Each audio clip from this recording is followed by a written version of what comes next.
Bitcoin has none of those problems. No insurance, no gutters, no evictions, no tenants, no termites. People in real estate are getting their asses handed to them every day. They got their hands full. They think my little Bitcoin thing is cute, but they can't even get their heads wrapped around their own problems. Right. And so most commercial real estate owners they're not thinking about Bitcoin. This isn't even on their radar. Your Bitcoin in some ways is almost like this tremendous bonus for your investors. Yes. Because it doesn't need to be there. It hasn't been there in the past. It shouldn't even be there in some ways, but it is. And you're taking such a long-term view. You're saying, if I have to hold this real estate for 15 to 17 years, well, look at what Bitcoin's done over 15 to 17 years. If we put the two of them together, it's going to be a home run, likely, if they continue to appreciate as they've done in the past. So I do think it's a really innovative structure. But I'm wondering, how do you see things evolving with cryptocurrency and Bitcoin in the next 3 to 5 years? Well, and you know, what are the risks? I mean, the risk are it was all just a big scam, you know.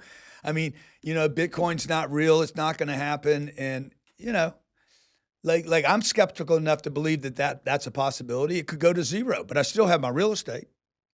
Right. Yeah. So that's the good news. Okay. Number 2, I also have my tax write-offs. 3, I have my cash flow. 4, I have long-term appreciation from the real estate.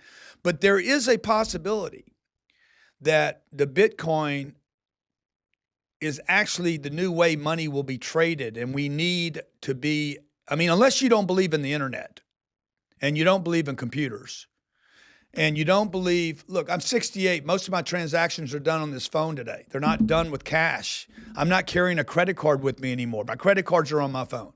My Apple's got money. I have literally an Apple. Apple is a bank. I've never been to the Apple bank. They don't have Apple location banks. But I'm going there. Money is moving, okay? Mm-hmm. Keep in mind, with our real estate Bitcoin hybrid, we could still tokenize the real estate and create a secondary market for my investors. So one of the negatives, see, we want to hold these 2 assets for a long period of time because I want the long-term appreciation. But in the interim, I don't have liquidity. So we could take the real estate portion of the asset and tokenize that into fractions. Like our average investor puts $500,000 per family into a fund per deal. Most people cannot put in $500,000. 50% of the American population doesn't have $7,000 in a bank account. But I could tokenize a portion of our current deal after we close it and fund it. I could tokenize it and provide your family with liquidity on a portion of your 500 so that you could sell off $5,000 as a token. Or, because I know the asset, I could tell my investors, hey, I'm tokenizing this asset. So rather than you having a membership paper saying you're an owner or a member in the LLC, I'm going to give you tokens so that if you ever need to be liquid, you just trade your tokens back to me and I lend you money on a deal that I own and manage, operate, and have underwritten. Now I don't need to go get a new appraisal. I don't need more banks. I don't need more fees. And now I can provide my investor base with liquidity on an asset that normally wouldn't be liquid. Grant, let me ask you one final question on crypto before we move into AI. Most entrepreneurs don't necessarily welcome competition. They want to have the market to themselves. But in this case, do you want copycats in the commercial real estate and tokenization sphere in order to grow that secondary market?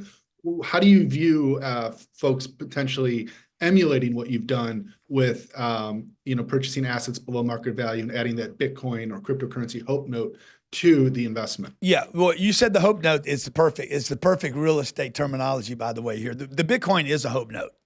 Yeah. And any of the old real estate guys that I've showed this to, I'm not saying you're old, but they're all like, that's a hope note.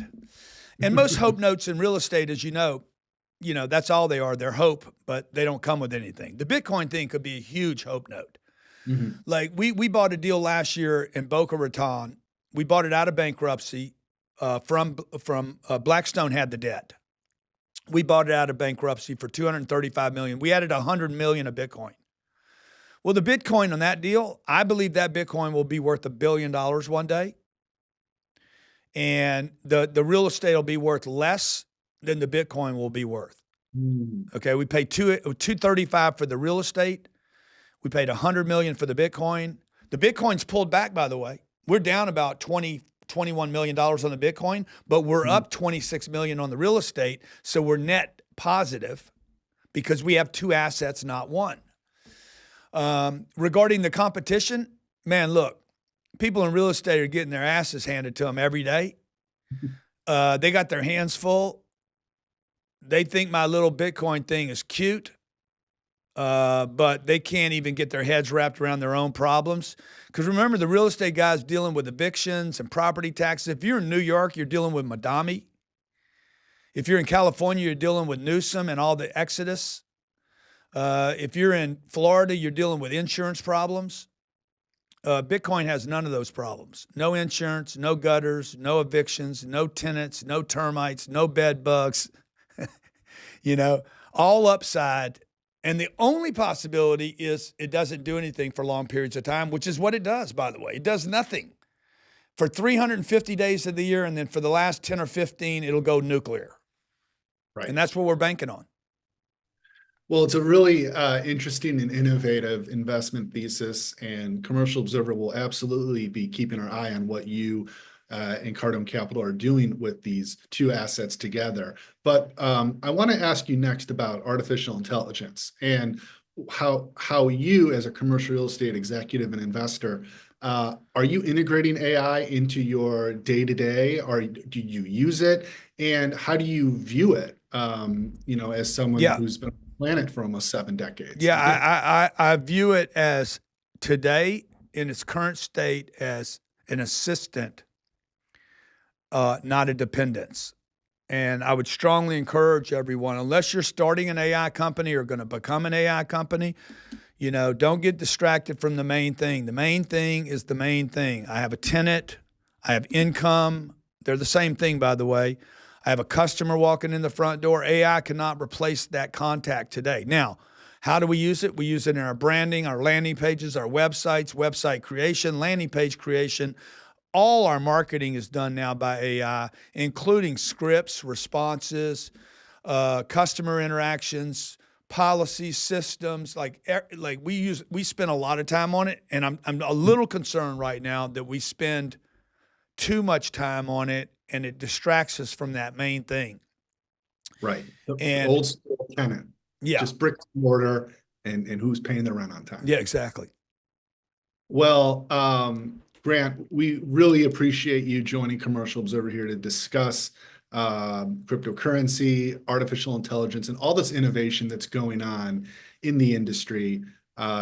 Just fascinating stuff, and we will be watching what you're doing here with your dueling assets, the Hope Note and the good old-fashioned bricks and mortar.